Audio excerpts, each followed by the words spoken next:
लूका 23 अध्याय। पिलातुस के सामने यीशु। तब सारी सभा उठकर उसे पिलातुस के पास ले गई।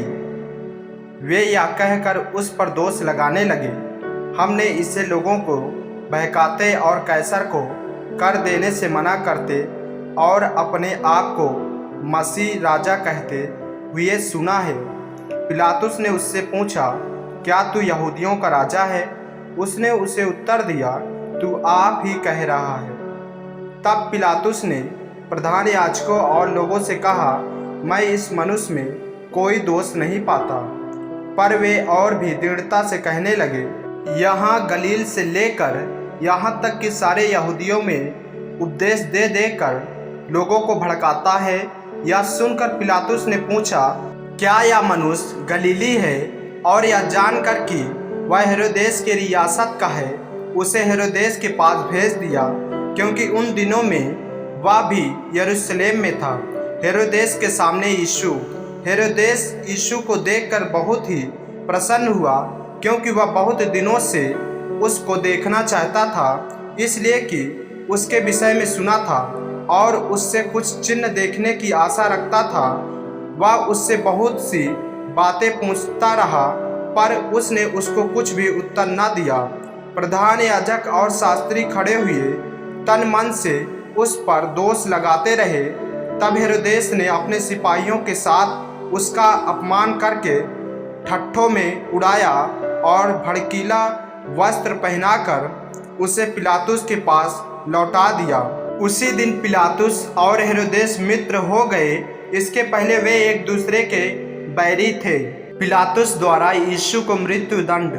पिलातुस ने प्रधान याजकों और सरदारों और लोगों को बुलाकर उनसे कहा, तुम इस मनुष्य को लोगों को बहकाने वाला ठहराकर मेरे पास लाए हो, और देखो मैंने तुम्हारे सामने उसकी जांच की, पर जिन बातों को तुम उस पर दोष लगाते हो उन बातों के विषय मैंने उसमें कुछ भी दोष नहीं पाया है, न हेरोदेस ने, क्योंकि उसने उसे हमारे पास लौटा दिया है।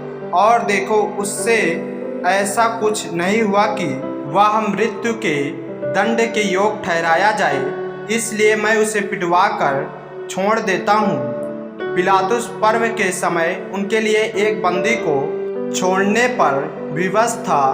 तब सब मिलकर चिल्ला उठे, इसका काम तमाम कर और हमारे लिए बरअब्बा को छोड़ दे। वह किसी बलवे के कारण जो नगर में हुआ था और हत्या के कारण बंदी गृह में डाला गया था। पर पिलातुस ने यीशु को छोड़ने की इच्छा से लोगों को फिर समझाया, परंतु उन्होंने चिल्लाकर कहा, उसे क्रूस पर चढ़ा, क्रूस पर। उसने तीसरी बार उनसे कहा, क्यों उसने कौन सी बुराई की है? मैंने उसमें मृत्यु के दंड के योग्य कोई बातें नहीं पाई, इसलिए मैं उसे पिटवा कर छोड़ देता हूँ। परंतु वे चिल्ला चिल्ला कर पीछे पड़ गए कि वह क्रूस पर चढ़ाया जाए, और उनका चिल्लाना प्रबल हुआ। अतः पिलातुस ने आज्ञा दी कि उनकी विनती के अनुसार किया जाए। उसने उस मनुष्य को जो बलवे और हत्या के कारण बंदीगृह में डाला गया था और जिसे वे मांगते थे, छोड़ दिया और यीशु को उनकी इच्छा के अनुसार सौंप दिया। यीशु का क्रूस पर चढ़ाया जाना। जब वे उसे लिए जा रहे थे तो उन्होंने सिमोन नामक एक कुरनी को, जो गांव से आ रहा था, पकड़कर उस पर क्रूस लाद दिया कि उसे यीशु के पीछे पीछे ले चले। लोगों की बड़ी भीड़ उसके पीछे हो ली, और उसमें बहुत सी स्त्रियां भी थी जो उसके लिए छाती पीटती और विलाप करती थी। यीशु ने उनकी ओर मुड़कर कहा, हे यरूशलेम की पुत्रियों, मेरे लिए मत रो, परंतु अपने और अपने बालकों के लिए रो, क्योंकि देखो वे दिन आते हैं जिनमें लोग कहेंगे, धन्य है वे जो बांझ हैं और वे गर्भ जो न जने और वे स्तन जिन्होंने दूध न पिलाया। उस समय वे पहाड़ों से कहने लगेंगे कि हम पर गिरो, और टीलों से कि हमें ढांप लो, क्योंकि जब वे हरे पेड़ के साथ ऐसा करते हैं तो सूखे के साथ क्या कुछ ना किया जाएगा। वे अन्य 2 मनुष्यों को भी जो कुकर्मी थे उसके साथ घात करने को ले चले। जब वे उस जगह जिसे खोपड़ी कहते हैं पहुँचे तो उन्होंने वहाँ उसे और उन कुकर्मियों को भी, एक को दाहिनी और दूसरी को बाईं ओर, क्रूस पर चढ़ाया। तब यीशु ने कहा, हे पिता, इन्हें क्षमा कर, क्योंकि ये जानते नहीं कि क्या कर रहे हैं। और उन्होंने चिट्ठियाँ डालकर उसके कपड़े बांट लिए। तो खड़े खड़े देख रहे थे और सरदार भी ठट्ठा कर कर के कहते थे, इसने दूसरों को बचाया।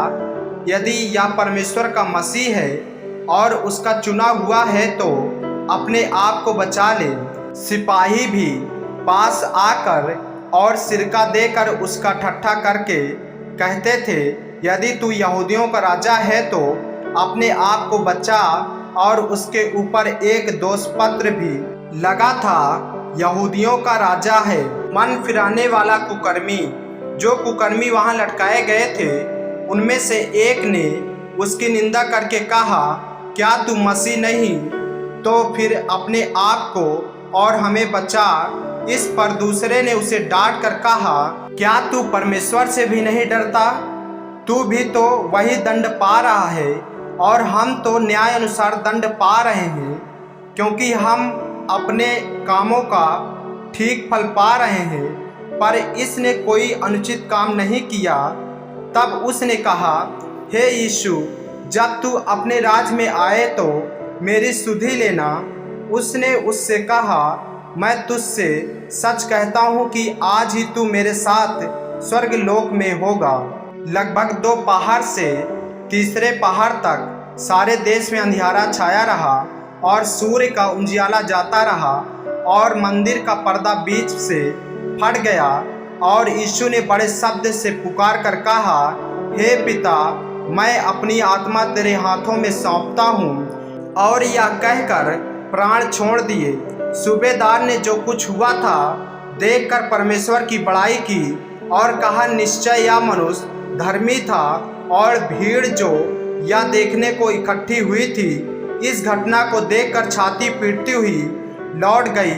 पर उसके सब जान पहचान और जो स्त्रियां गलील से उसके साथ आई थी, दूर खड़ी हुई यह सब देख रही थी। यीशु का गाड़ा जाना।